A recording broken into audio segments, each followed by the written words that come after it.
मित्रांनो नमस्कार, मी करण आपलं सगळ्यांचं माझ्या चॅनलवर स्वागत आहे। मित्रांनो नरेंद्र मोदी आणि देवेंद्र फडणवीस या दोन नेत्यांमध्ये एक साम्यता आहे। ती साम्यता म्हणजे हे दोन्ही नेते कोणत्याही प्रकारच्या पत्रकारांसमोर जराही भीक घालत नाहीत।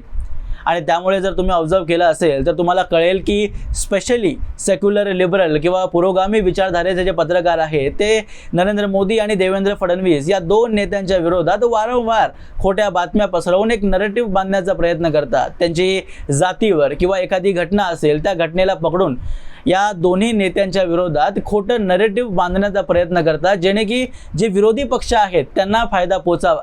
या पत्रकारांची यादी मोठी आहे आणि त्याविषयी मी अगोदर सुद्धा बोललेलो आहेच। पण या पत्रकारांनी कितीही खोटं नरेटिव्ह आपल्या विरोधात पसरवलं तरी सुद्धा नरेंद्र मोदी आणि देवेंद्र फडणवीस हे दोन्ही नेते या पत्रकारांसमोर कोणत्याही परिस्थितीत हातबल होताना दिसत नाहीत आणि उलट त्यांचं खोटं नरेटिव्ह पाडण्यात सुद्धा हे दोन्ही व्यक्ती पूर्णपणे अत्यंत चांगल्या पद्धतीने पारंगत आहेत। आणि ते हाणून पाडण्यासाठी काही यांना मोठी मार्केटिंग किंवा PR एजन्सीला हायर करावं लागत नाही। फक्त छोटासा निर्णय किंवा एक छोटंसं तोलून मापून बोललेलं वक्तव्य वापरून अगदी पूर्णपणे यांचं नरेटिव्ह हाणून पाडण्यात हे दोन्ही नेते पारंगत आहेत।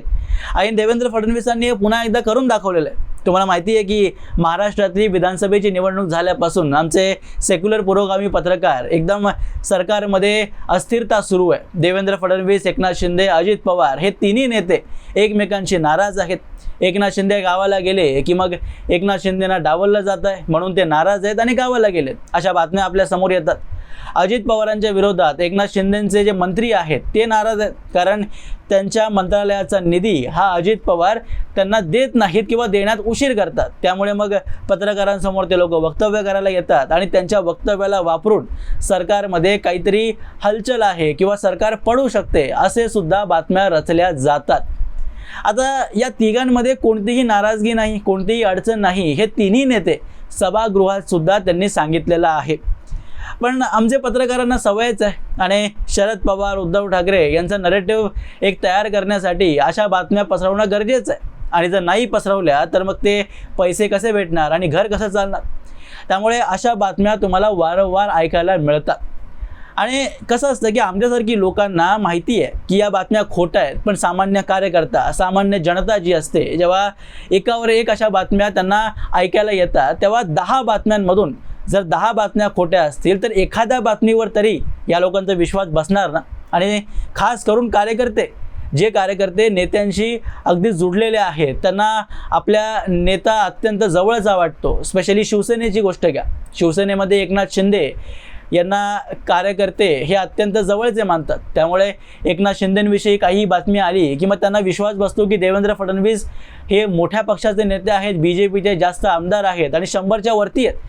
त्यामुळे BJP एकनाथ शिंदेंना दाबण्याचा तर प्रयत्न करत नाही आहे किंवा त्यांच्या मंत्र्यांना निधीची समस्या एक उत्पन्न करून दिली जाते किंवा एक महापालिकेची निवडणूक जी येणार आहे मुंबईची, त्यामध्ये सुद्धा एकनाथ शिंदेंचा जो डाव आहे तो मारला जाईल, अशा बातम्या सुद्धा कार्यकर्त्यांना जरा खऱ्या वाटायला लागतात। आणि या खोट्या नरेटिव्हला पाडण्यासाठी देवेंद्र फडणवीसांनी अगदी 2 दिवसापूर्वीच एक मोठी घोषणा केली आहे आणि त्या घोषणेमधून या सेक्युलर लिबरल पत्रकारांच्या इतक्या 5-6 महिन्याच्या मेहनतीला पूर्णपणे पाण्यात बुडवून दिलेला आहे। तुम्हा सर्वांना माहिती आहे की 2 दिवसापूर्वी सुप्रीम कोर्टने एक महत्त्वाचा निर्णय घेतलाय। ज्या स्थानिक स्वराज्य संस्थेच्या निवडणुका मागच्या 2021 पासून म्हणजे जवळजवळ 4 वर्षांपासून रखडलेल्या होत्या, कारण OBC आरक्षणाचा मुद्दा कोर्टामध्ये सुरू होता आणि याचा निकाल अखेरीस सुप्रीम कोर्टने दिलेला आहे। आणि सुप्रीम कोर्टने आदेश केलाय की पुढच्या 4 महिन्यांमध्ये म्हणजे दिवाळीच्या अगोदर या स्थानिक स्वराज्य संस्थेच्या निवडणुका राज्य सरकारने घ्याव्या। आणि ज्या आरक्षणाचा मुद्दा होता तो 2021 प्रमाणे जी मांडणी होती आरक्षणाची, OBC आरक्षणाची, त्याचप्रमाणे आरक्षण हे दिलं जाईल। आता त्यावर देवेंद्र फडणवीसांनी अत्यंत महत्त्वाची घोषणा केली। त्यांनी वक्तव्य केलं पत्रकारांशी बोलताना। त्यांनी म्हटलं की स्थानिक स्वराज्य संस्थांच्या निवडणुकीत महायुती एकत्रित लढेल। एखादा वेगळा निर्णय एखाद्या स्थानिक स्तरावर होऊ शकतो, पण धोरण म्हणून स्थानिक स्वराज्य संस्थांच्या निवडणुका महायुती एकत्र लढेल। मित्रांनो, या वक्तव्याचं, या घोषणेचं महत्त्व तुम्हाला समजून घेतलं पाहिजे। कारण सगळ्यात अगोदर तर स्थानिक स्वराज्य संस्थेच्या ज्या निवडणुका असतात त्या कोणताही पक्ष, मी कोणताही पक्ष म्हणतो आणि कोणताही राज्यातला असो, तो युतीत लढत नाही. प्रत्येक पक्षाच्या नेत्यांना किंवा कार्यकर्त्यांना अशी इच्छा असते की विधानसभा, लोकसभा ही मोठ्या नेत्यांची निवडणुका असतात, पण ज्या लोकल निवडणुका असतात या सामान्य कार्यकर्त्यांच्या असतात. त्यामुळे एकदम स्वतंत्र लढून प्रत्येक कार्यकर्त्याला संधी देण्याचा प्रयत्न हा प्रत्येक पक्ष करतो. पण देवेंद्र फडणवीसांनी ही जी घोषणा केली आहे, या घोषणेतून 4 गटांना 4 वेगळे संदेश देवेंद्र फडणवीसांनी दिले. त्यातला पहिला संदेश हा कार्यकर्त्यांना दिला की हे जे खोट्या बातम्या पसरवल्या जातात ना की महायुती तुटणार आहे किंवा नेते एकमेकांशी नाराज आहेत, तर या घोषणेतून देवेंद्र फडणवीसांनी स्पष्ट संदेश दिलाय की महायुतीमधले जे टॉपचे 3 नेते आहेत, 3 पक्षांचे, एकनाथ शिंदे, अजित पवार आणि देवेंद्र फडणवीस, हे स्थानिक स्वराज्य संस्थांच्या लेवलपासून महायुतीला एक सशक्त युती बनवण्यासाठी तत्पर आहेत, प्रयत्नशील आहेत. आणि त्यामुळे महायुती या स्थानिक स्वराज्य संस्थांच्या निवडणुका सुद्धा एकत्र लढणार आहे आणि कार्यकर्त्यांना एकत्रितपणे घेऊनच पुढचे 5 वर्ष महायुती सरकार चालवणार, हा स्पष्ट संदेश कार्यकर्त्यांना देवेंद्र फडणवीसांनी दिलाय. आणि दुसरा महत्त्वाचा संदेश देवेंद्र फडणवीसांनी दिलाय तो मंत्र्यांना. कारण मध्यंतरी मागच्या 1 आठवड्यापासून तुम्ही बघितलं असेल की अनेक मंत्री हे अजित पवारांविषयी किंवा इतर वरिष्ठ नेत्यांविषयी वक्तव्य देताना पत्रकारांसमोर तुम्हाला दिसलेले आहेत. त्यांना देवेंद्र फडणवीसांनी संदेश दिला आहे की तुमची नाराजगी किंवा काहीही अडचण असेल तर ती जेव्हा मंत्रालयाची बैठक असते ना त्याच्यात मांडा. तुम्हाला काहीही अडचण असेल तर मुख्यमंत्र्यांशी संवाद साधा, त्या मंत्रालयाच्या मंत्रीला बोला. पण तुम्ही पत्रकारांशी बोलून महायुतीमध्ये काही खोट्या बातम्या पेरण्याचा प्रयत्न करू नका. सरकारमध्ये काहीतरी अडचण मुद्दामून निर्माण करण्याचा प्रयत्न करू नका. आणि या घोषणेतून त्या मंत्र्यांना सुद्धा हा संदेश दिलाय की देवेंद्र फडणवीसांनी की मूर्खपणा करू नका. जो तुम्ही अति बोलण्याचा जी सवय लागली ना तुम्हाला, माईक समोर आला की काहीही बरळायचं, आपल्याला फुटेज पाहिजे म्हणून सरकारची छबी ही मलिन करायची, तर असं करू नका. कारण ग्राउंड लेवलपासून जे वरिष्ठ नेते आहेत ते महायुतीला ताकदवर बनवण्याचा प्रयत्न करतात आणि त्याच्यावर तुम्ही अशा वक्तव्य करून अडचण निर्माण करत आहात, ते करू नका. आणि तिसरा संदेश जो देवेंद्र फडणवीसांनी दिला आहे तो जनतेला.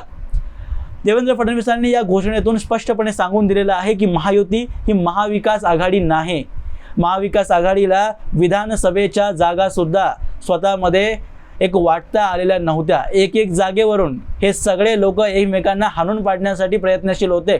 संजय राऊत, नाना पटोले यांच्यामध्ये किती भांडणं झाली ही तुम्हाला सर्वांना माहिती आहेत. त्याचे व्हिडिओज आजसुद्धा यूट्यूबच्या अनेक चॅनल्सवर तुम्ही पाहू शकता की संजय राऊतांनी नाना पटोलेंसाठी काय शब्द वापरलेत, नाना पटोलेंनी संजय राऊतांसाठी काय शब्द वापरलेले होते, हे सर्वांसमोर जगजाहीर आहे. आणि अशा प्रकारची भांडणं ही महायुतीमध्ये नाही आहेत आणि जनतेसमोर हे स्पष्ट सांगण्यासाठीच स्थानिक स्वराज्य संस्थेच्या लेवलपासून महायुती एकत्र जागा वाटप करण्यात तयार आहे, सशक्त आहे, हे या घोषणेतून देवेंद्र फडणवीसांनी संदेश दिलेला आहे. आणि चौथा संदेश जो देवेंद्र फडणवीसांनी दिला आहे तो विरोधकांना.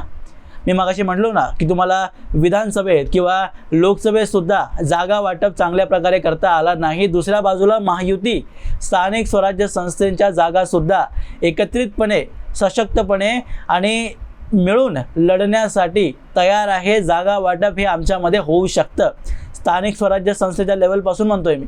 त्यामुळे विरोधकांना हा चॅलेंज आहे की तुम्ही सुद्धा एकत्रित लढून दाखवा. तुमची एकी जर असेल, जे इंडिया अलायन्स किंवा महाविकास आघाडी जे तुम्ही एक बनवलेलं आहे त्याची ताकद जनतेला दाखवा. त्यामुळे मी म्हणतो की ज्या अशा छोट्या छोट्या घोषणा असतात किंवा छोटी वक्तव्य जे देवेंद्र फडणवीस देतात ते अत्यंत महत्त्वाचे असतात. कारण त्यातला प्रत्येक शब्द हा अत्यंत महत्त्वाचा असतो. कारण एकतर नरेंद्र मोदी आणि देवेंद्र फडणवीसांना जास्त बोलण्याची सवय नाही आहे आणि जेव्हा हे नेते बोलतात तेव्हा त्यांच्या प्रत्येक शब्दाला जास्त महत्त्वता येते, जास्त किंमत असते आणि त्या प्रत्येक शब्दाचे अनेक अर्थ निघतात आणि त्याचंच हे ताजं उदाहरण आहे. असो मित्रांनो, हा जर व्हिडिओ तुम्हाला आवडला तर व्हिडिओ लाईक करा, शेअर करा आणि असेच माहितीपूर्ण व्हिडिओज पाहण्यासाठी माझ्या चॅनलला सबस्क्राईब जरूर करा. भेटूया पुढच्या व्हिडिओमध्ये. तोपर्यंत जय हिंद, जय महाराष्ट्र.